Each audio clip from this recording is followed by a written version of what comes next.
What is up, and welcome into another episode of the Somebody Said Canes show. As always, I appreciate everybody that tunes in. I appreciate all of the likes. I appreciate all of the subscribes. I appreciate all of the comments. The Canes family has been showing nothing but love to me since I've started this page, doing this weekly show, man, and I just appreciate it. Every week I'm going to come on here. I'm going to say I appreciate it. Y'all been rocking with me, doing the shows on Wednesday night. I switched them over to Tuesdays for the time being. Y'all still been rocking with me every week. The views, the likes, the subs, it's all going up, man. And I appreciate it. It's all love. Big shout out to the Canes fan for holding it down in that regard.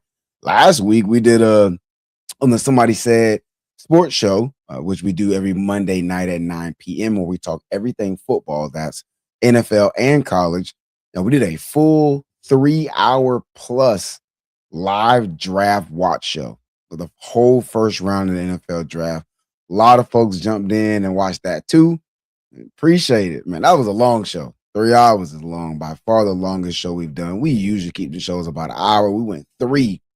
Live reaction to every first round draft pick for the NFL draft, man. That was dope. That was a lot of fun. Again, the likes, the subscribes, and all of that is going to continue to allow me to do more with this show and to continue to do more stuff with that show, man. It does nothing to hurt you. You're not going to get no spam phone calls, not going to send you nothing in the mail, not going to ask you for no money at no point. This is just on the muscle, on the love. And so as much as people can hit that like, hit that subscribe, man, I just appreciate it. And then hit them comments, man, so we can talk ball. I want to talk ball with as many Canes fans as possible. I'm in multiple Hurricane group chats. It's never enough. You can never have enough Canes talk, man. So as many people who want to chop it up with me by way of the comments, man, appreciate y'all doing so. We're going to continue to grind out and continue to hopefully put out some good content that other Canes fans can enjoy. That is my goal with this. It is simply to put out Canes content that other people like as well. See some folks rolling in, man. We're going to go ahead and start jumping into this content. Talking about some stuff that's been top of mind, man, or stuff that's been in the headlines from a Hurricanes perspective. For the offseason, it's been a lot to talk about in the last week, man. It's been a whole lot going on. Unfortunately, one of the goings on has been recruiting. And, I've been on here talking positively, feeling good about where Miami was in recruiting. We've done well thus far. We've got some big name kids that are already committed. We've got our quarterback of the class, Israel Abrams. We've got no-cut Nick Lanier out of South Florida, who's just an absolute dog out there at receiver. We've got a number of other kids that are already in the boat. And so the vibes were up. We were hearing good things on other kids who were going to be potentially committing. And so everybody was feeling good about recruiting. And then the last week or so happens, and all of a sudden, seems like we've got some recruiting concerns. Again, I know that not everybody pays attention to recruiting. That's not everybody's thing. So I get that. And if it's not your thing, again, totally understand it, especially when you see about some of the stuff that's happened over the past week or so. I totally understand, dog, and I get it. What has happened? For those who aren't tuned in, for those who don't really follow along with the recruiting stuff, what is it that's happened in the past week or so that's got some people feeling a little concerned about our recruiting standing? Well, this past Saturday, this happened. This is a graphic for Myson Johnson Cook, who is a highly rated, highly sought after running back out of East St. Louis. I've talked about him a few times. Again, like a goofball, and which is why I need to stay in my lane. I am not an insider by any means, and I'll never try to pretend to be. I talked about this kid potentially being the next one to commit to us. He did commit. It wasn't us. Clearly, he committed to Auburn.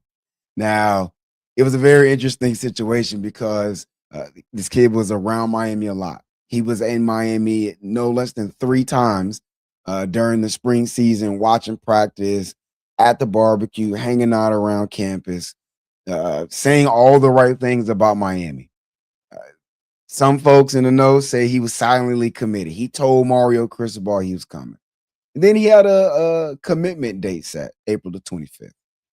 And then leading up to that commitment, in the couple of days, hours, all of a sudden people start talking about Auburn. Well, he took a midweek visit to Auburn to see what they had going on over there at the Plains. Alex Golesh trying to rebuild a once proud program over there. And then all of a sudden, the Miami chatter starts to quiet a little bit, and the Auburn noise starts to rise a little bit. And then he goes out there on Saturday and he picks Auburn. And then if that wasn't tough enough, because this was our crown jewel running back target, this was the number one running back commit or target on the board from a recruiting standpoint in this class.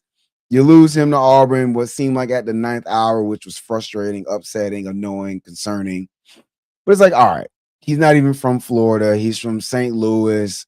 Auburn is rumored to be throwing a crazy bag at him, which not surprised. Again, Auburn is trying to rebuild that program and they've got money to spend. Auburn has money to spend, right? We've seen Auburn win some major recruitments, especially when they throw some decent, strong money at a kid. And so it seems to be that's at least a factor here. Obviously, also the path to the field is pretty easy. It's pretty easy. Auburn is not loaded by any means at any position group. Again, Alex Golesh hasn't even coached a single down there of live football. And so he is going to be doing whatever he can to try to start accumulating talent. And if you're a talented kid, he very well is telling you you can play immediately. And can you really blame a kid? Absolutely not. And also the SEC draw thing is always going to be there. Auburn's got some history, man. So, we can't act like Auburn is some scrub program who's never done anything. Auburn's legit. So it is what it is, right? Kid commits to Auburn. But then if that wasn't frustrating, that wasn't annoying enough, this happened. This is Mark Matthews. If you recall, I did a show about a month ago now of my top 5 most wanted recruits in this class. Mark Matthews was one of my top 5 most wanted recruits in this class. Mark Matthews is a 5-star offensive tackle from St. Thomas Aquinas down there in South Florida. He's an absolute dog. Mark Matthews probably would have been a 5-star tackle in the class that's already on campus, right? There are people who are saying that before Jackson Cantwell got on campus at Miami, that Mark Matthews might already be better than him. Mark Matthews is going to play on Sundays. Mark Matthews is an absolute stud. Mark Matthews lives down the street from the University of Miami, so to speak. Local kid. And according to Steve Wilfong, he's expecting Mark Matthews to commit to the Texas A&M Aggies. That one's brutal. That is a tough pill to swallow, man. That one is absolutely rough, dog, because, again, you talk about keeping the elite talent home. That has been a storyline with Miami Hurricanes recruiting for years now. How many kids have gotten away from Miami and went and balled out elsewhere? Dalvin Cook ring a bell. Does Jerry? Jerry's from down south. Jeremiah Smith recently. Sonny Michel going back a few years earlier. There's a laundry list, right? Alabama once won a national championship with 4 DBs starting, 2 corners, 2 safeties, all from Florida. And so we thought, or we wanted, when Mario came to town, that he would change that narrative in that landscape. And to a certain extent, he has. But losing a Mark Matthews is a brutal loss, if indeed it goes this way. If indeed Steve Wilfong is right, and Mark Matthews does commit and actually sign with the Aggies and chooses to go play his football in College Station. Should we be concerned? It's a legitimate question. Anybody acting like it's not a legit question, they're not being for real. Right? They're trying to cope, and you can do that. I'm not overly up in arms, right? And I'm going to say why here in a second. But it's not a far-fetched idea to have some concerns. Like, what is going on, right? Because when you think about the history of Miami recruiting, there's been some recurring things. There's been things that we've had to get over the years. If you've been following Miami Hurricanes football recruiting since our glory days, you know that there's been stuff like kids getting paid under the table, right? And going to play ball somewhere else because Either they were getting a car or they were getting a little bit of money. And obviously, Miami wasn't able to do that, especially not to the level of some other schools before NIL, before the portal and the current landscape. If Miami tried to do that kind of stuff, they would have gave us the death penalty. But there were teams getting away with it back in the past, and we weren't one of those teams. We've seen kids as of even last year make comments like, I want to see Miami win first. Miami just played for a national championship. Mark Matthews is forecasted, crystal balled, fong bombed to go to Texas A&M, who Miami just beat in Texas A&M. TMU fans on Twitter trying to troll, talking about, well, maybe he wants to play in front of more than 10,000 fans. Well, them 102,000 fans didn't help y'all when y'all took that L against Miami in the playoff.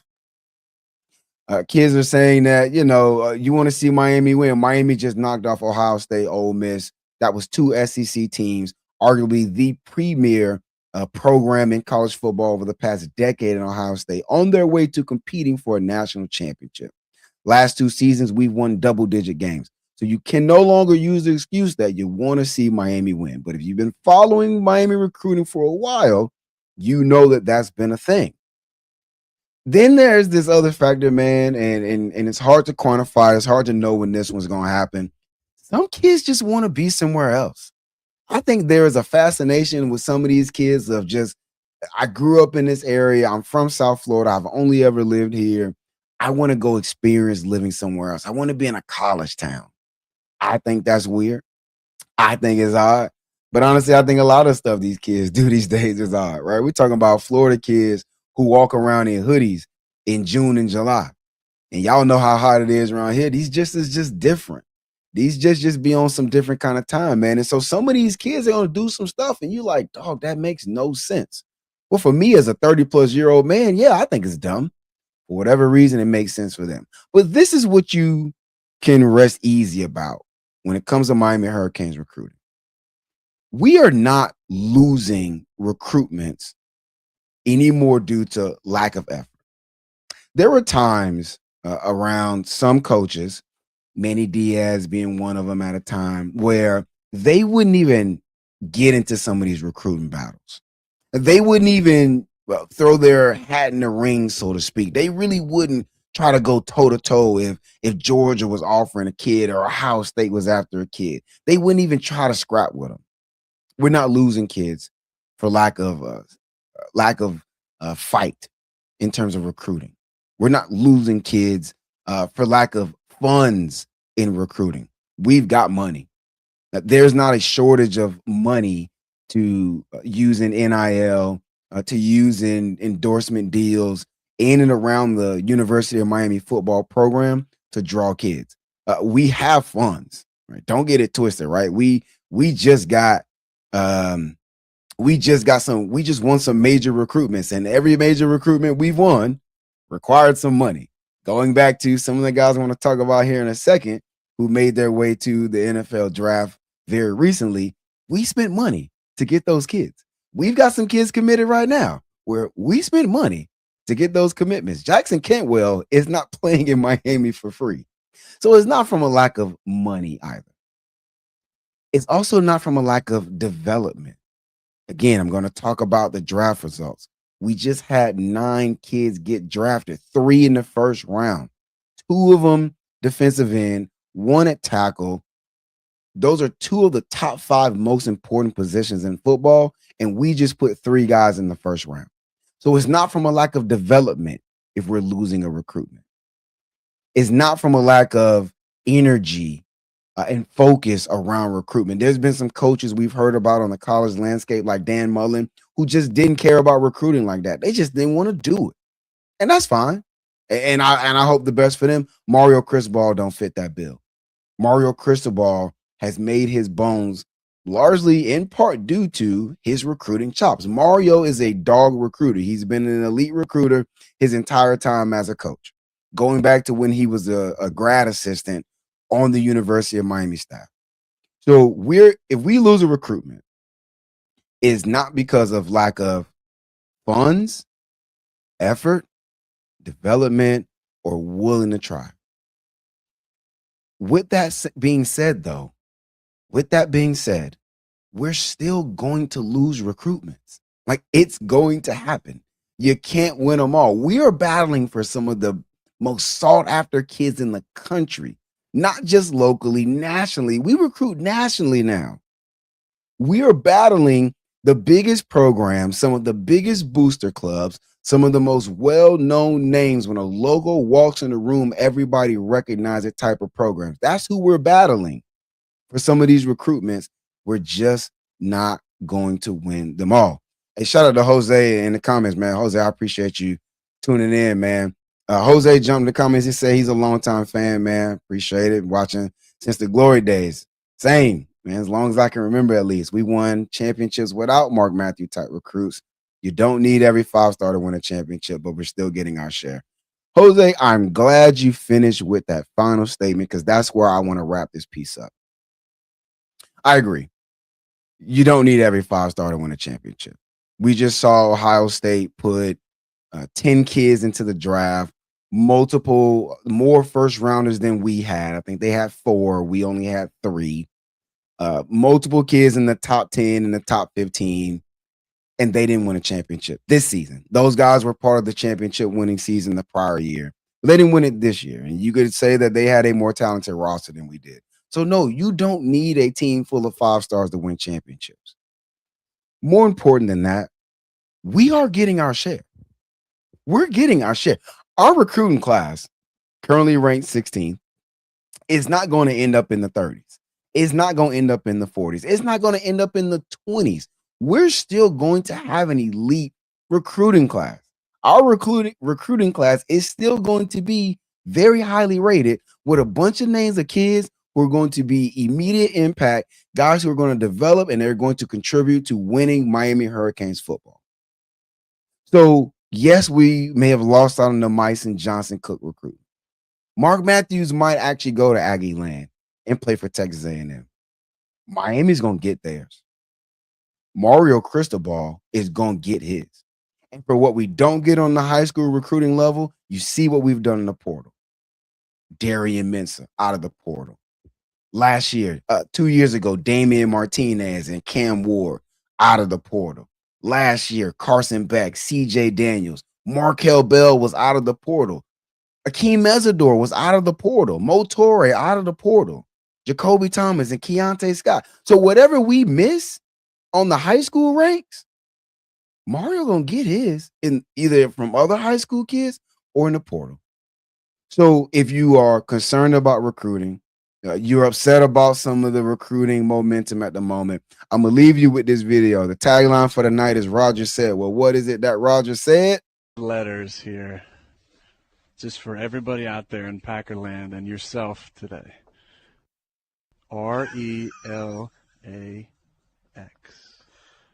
Relax. We're going to be okay. If you're worried about Miami Hurricanes recruiting, RELAX. Relax. We're going to be okay. We're going to have all the talent that we need. This program is not going backwards. This ship is only moving forwards. We're going to get our fair share of elite recruits. We're going to continue to supplement via the portal, and we're going to continue to be a successful team on the field. Long as Mario is running the show, as long as we continue to have the financial stability and foundation behind it, we are going to be fine. Don't trip over the recruiting. And it's April, dog. These kids don't sign until December. It's April. There's so many twists and turns still yet to happen in this recruiting stuff.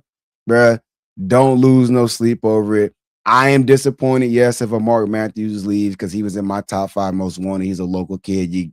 One of those recruitments you say, hey, we got to find a way. Dog, we're going to be fine. Aaron Rodgers once said, RELAX. We're going to be fine. All right. So now some of the aforementioned guys that I was just talking about, NFL draft came around, man. And I said that I was excited about this draft. For the first time in a while, I was excited about the NFL draft in general because there was going to be so many Miami Hurricanes selected. Last week, I think I said I thought it'd be about 7 or 8. There was somebody in the comments saying they thought it'd be 8. Well, we ended up with 9.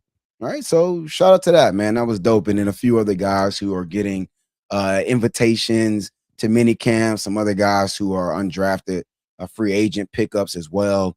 So we had a very, very good draft. The Miami Hurricanes did. In total, we had 9 guys drafted, and then we were top 5, I believe it was, teams in terms of number of players drafted. And so this is kind of where guys fell, right? We had CC Marinoa end up going to the Giants at the 10th overall pick.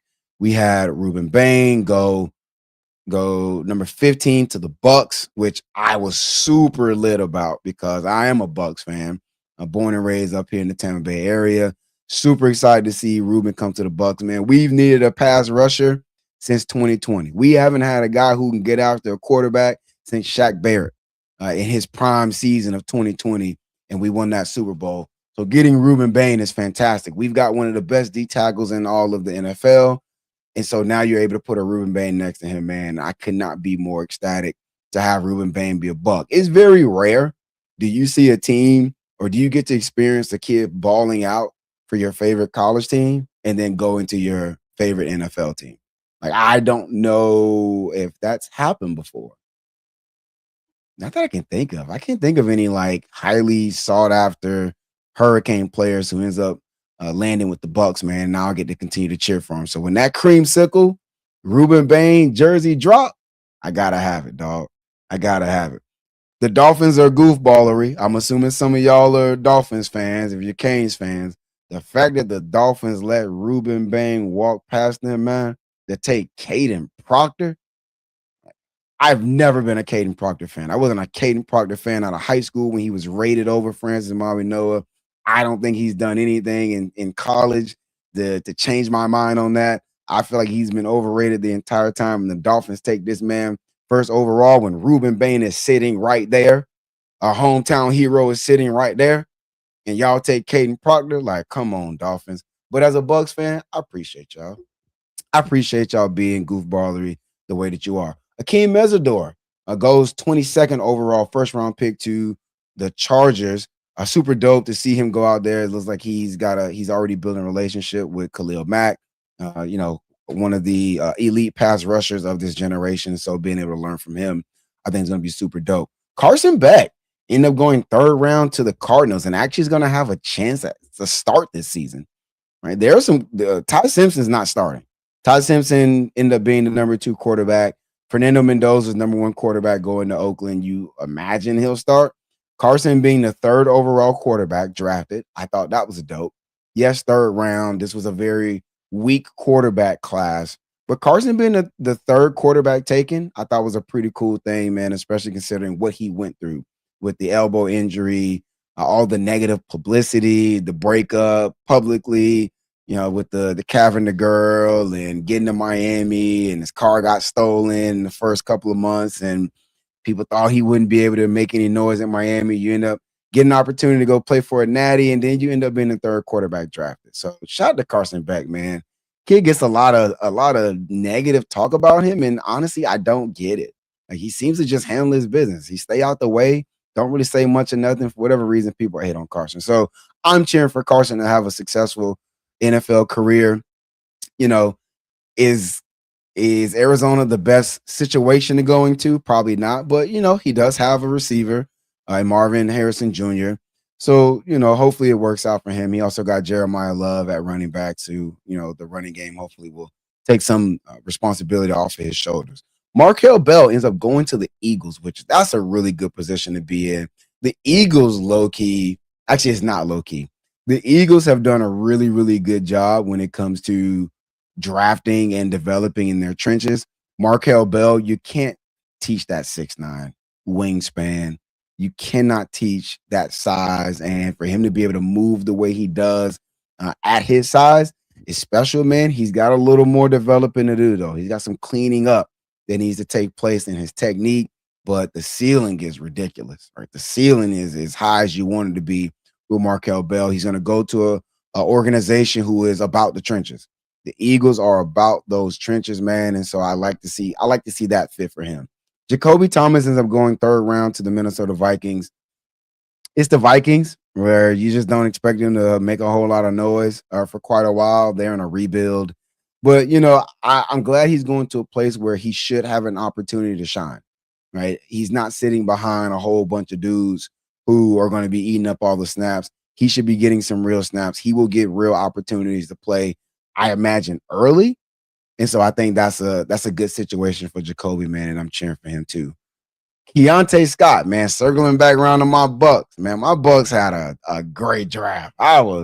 I have not enjoyed a Bucks draft, or I have not signed off or co-signed a Bucks draft the way I'm co-signing this draft in a long time. Like, I am not one of those fans that whatever the Bucks do, I'm just with it and I think it's great. No, I'm usually very critical, and I am upset and disliking the things that the Bucks do when it comes to a draft standpoint. But I love this draft. They take Ruben in the first round, 15th overall pick. No idea why he ends up sliding. Actually, I imagine he slides because of the arm length thing, and there's going to be a GM that gets fired for not taking Ruben Bang. There was a GM who could have taken Ruben Bain, who didn't, who drafted a kid who's going to end up being a bust. That GM's going to get fired because Ruben Bain is going to be a baller. He's going to go off in the NFL, and the ownership is going to look at that GM and say, why didn't you draft that kid when you had a chance? But anyway, Keontae Scott. I thought Keontae Scott was a top 2 nickel corner in this draft. He ends up falling to the 4th round. He ends up falling to the Bucks again, which I think is a great fit under the current head coach Todd Bowles and the way he runs his defense. Keontae Scott is an excellent, phenomenal, incredible blitzer. The Bucks love to blitz from the nickel spot. Long as we keep Keontae in the nickel and continue to lean into what he does best, I think he is going to be fantastic. The Bucks play a ton of zone, whole lot of cover two, buck, cover three. Keontae Scott's ability to read a field, react, the work he puts in the film room. Again, just go back to the play against Ohio State. His ability to see how things are developing, understand tendencies, and then have the athletic profile to go make a play. I think he should have won the Jim Thorpe. The fact that he falls to the 4th round and the Bucks are able to scoop him up is fantastic. Great pickup by the Bucks. I think Keontae is going to have an opportunity to shine here as well early. I think he's going to fit very, very well into the system, and I expect him to do very well. Inez Cooper falls to the Jets. Just glad to see Inez get a shot, man. I love Inez Cooper as a person from everything we've seen, like the personality. He was the voice of that offensive line. Not the most skilled, never was going to be the highest drafted. But when you talk about or you talk to guys who were in that offense the last few years, they talk about the fact that Inez Cooper was a leader, man. He developed into a vocal guy, ended up being a leader in that unit, was the mouthpiece or the voice of the offensive line group. And so to see him get that opportunity, man, especially considering he was a 3-star recruit. Inez Cooper was not a highly sought after recruit, man. He wasn't a 5-star kid, but he put in the work. He reshaped his body over the years. He learned technique. He grinded and worked his way into being a multi-year starter at the University of Miami, very nearly a national champion. And now he can say he's an NFL draft pick. Big fan of Inez Cooper. Absolutely cheering for him. I'm cheering for all of them, right? Obviously. But man, cheering for Inez Cooper is very, very easy if you're a Miami Hurricane fan. And then CJ Daniels getting picked in the 6th round to the Los Angeles Rams. Another fantastic situation. Obviously, he won't be asked to do a whole lot because the Rams have Puka Nacua. They got Devontae Adams. They also took a tight end for whatever reason. I feel like they got like 8 tight ends, man. But CJ Daniels was a good locker room ad, man. He made some incredible catches. His issue, I think, in Miami was sometimes the consistency, but you saw some of the spectacular catches he can make, man. And I love to just see him get a chance because he seems like a really good kid. He was a galvanizer of our wide receiver room this last year, and he's a grinder. He's a worker. He was there in those early mornings with Malachi Tony putting in that work, man.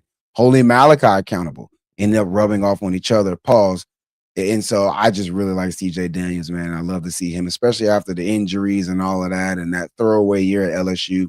He gets an opportunity in the league, man. So very, very good draft from a Miami Hurricanes perspective. Fantastic draft from a Bucks fan perspective, Jose in the comments, Jose says he's excited to see the Bucks play this year for sure. You're a Cowboys fan, okay?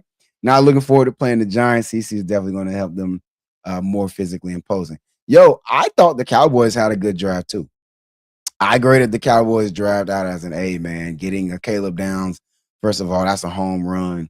And then coming back with a Malachi Lawrence, where the measurables, the tape, the explosiveness, the twitch that he's shown over his career and his development at UCF, I thought the Cowboys had a really good draft. But yeah, man, having to face CC every year isn't a situation you necessarily want to be in, man. But you know, happy to see all those boys get drafted, man. We at the 31-minute mark. Y'all know how I do these for those who watch these regularly. I try to get in and get out. No need to belabor points. No need to talk any longer than necessary. A lot going on right now. Just a quick recap. Listen, if you're concerned about recruiting, Aaron Rodgers once said, RELAX. Relax. We're going to be fine. We are going to be fine from a talent acquisition standpoint. We've been fine since Mario took the job. Since Mario stepped on campus, we've been fine from a talent acquisition standpoint. We're going to continue to be fine.